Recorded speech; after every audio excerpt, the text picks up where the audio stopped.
Bakalım, hoş geldiniz. Bizlere şeref verdiniz.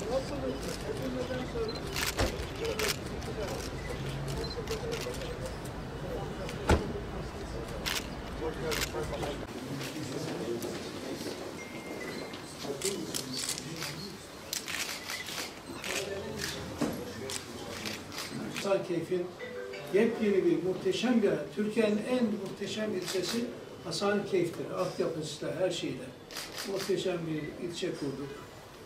Tabii Ilısu köyünü, gene Türkiye'nin en güzel köyü Ilısu köyü.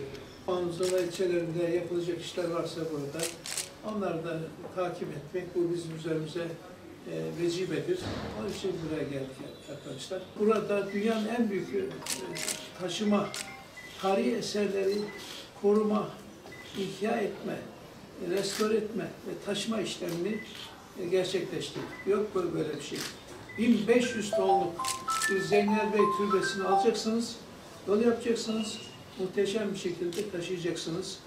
Dünyada ve bütün tarihi eserler tamamını böyle taşıdık. Eski Hasankeyf gerçekten çok iktidaydı.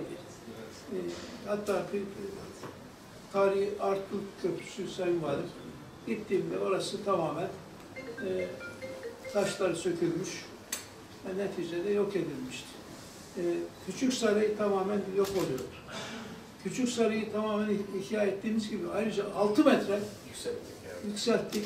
Artık Hasankeyf bölgenin en muhteşem tarihi mekan olacak arkadaşlar. Özellikle bakanlığın döneminde Hasankeyf ve civar için yaptığımız arkeolojik kazılar Kültür Bakanlığı'nın bütün arkeolojik kazılarının maliyetinden daha fazlaydı. Bütün bu eserleri topladık ve şu anda bu bölgenin en muhteşem müzesi Hasankeyf'te. Dünyada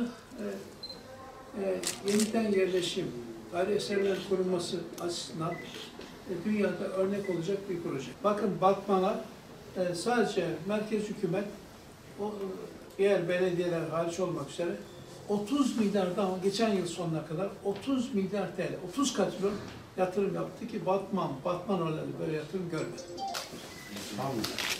Çok teşekkür ederiz arkadaşlar. Sağ olun. Kolları başkanımız değil. Efendim bunu çok çalışıyorsunuz. Bunu ben müsaade ederseniz hanımefendiye teslim edin. Tamam mı?